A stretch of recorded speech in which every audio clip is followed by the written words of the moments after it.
come on over into the shade and let's talk about collection and work on that a little bit, because they can only really stop as good as they are put together, okay? So let's talk about what that really means. So when a horse is collected, there's a lot of different things that people use to describe it, but it all means the same thing. To get a horse's natural center of gravity is like right behind their elbows. And so when they're on their front end pulling the reins out of your hands, their center of gravity is further forward.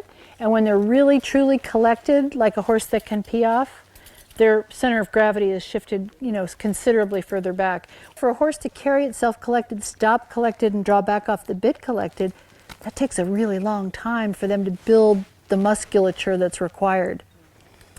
Every horse will move better and more balanced if they are more collected, period. Like if you've got a rough riding horse, the more you work on collection and driving him up underneath himself, the more comfortable he's going to be, the better he's going to feel. So collection, it can be described a couple of different ways. I'm going to try to find a place where that sun is not. There, I think, Sandy. Oh, that's a good idea. So when you collect a horse, there's a couple of different ways to describe it. And one is that we put our horse in a box. So the box means that when they're green or they haven't been taught, it can take, the whole width of an arena to lope a circle. And when they're in a box, they can lope that same circle like in a volte-sized circle on the counter-cantering, and you might not even know the difference, like that they're that balanced that they can actually execute that. So when we put them in a box, what we mean is it's a large box when all they can do is just barely lope a circle, period. But as we shrink that box and we get them more upright and we get them to lean less and we get them more collected, more packaged up, we kind of make a wall in the front with our hands. We drive the rear end up with our feet, and by engaging the rear end more weight can shift back, and then the neck can kind of drop off the withers because the rear end's so far up underneath that the neck can drop off and they can have a nice low head without it being an artificially intimidated hack and slash low head. Okay, we've done it by creating the impulsion from behind, driving that rear end up underneath here so that the center of balance is shifted back, and then the neck naturally counterbalances to maintain that, rather than from how we see a lot today where it's attacked up here but the rear end isn't driven up underneath. Okay, so when we drive that rear end up underneath, they want to go out the front door, right?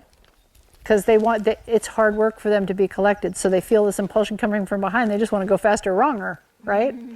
We want to keep them in the box, so we don't let them go through the bridle. We make them stay soft in the face, which is what we were just working on with the woe back, and we get where we can create more and more impulsion, but keep them soft in the front at the same time. Well, then they might lean out here, they might lean out here, so with our legs we correct that, and gradually we get them more and more upright till their shoulders are like a little A-frame and they're put together front and back, and that's when you can lope them in a little teeny circle and even on the wrong lead and not even tell the difference, because they're just that put together. So I like to think of it too like the wheelbase of a vehicle. Like if you're driving a truck with like a extended cab, you got to do the 3-point turn. You don't have a good steering radius. You have to, the wheelbase is long, so they aren't as maneuverable. And you get into a vehicle that has a short wheelbase and like zip, zip, zing, zing, you can kind of go wherever you want to go. So it's the same with a horse. The more collected they are, the shorter the wheelbase, the more they're driven up from behind. And I like to think of it when I drive them from behind, I kind of squeeze my butt cheeks, I sit a little deeper, I squeeze with my feet to create some impulsion, and then I try to think about guiding it out their pole. Like I push their pole forward, and then I just soften their face with my hands.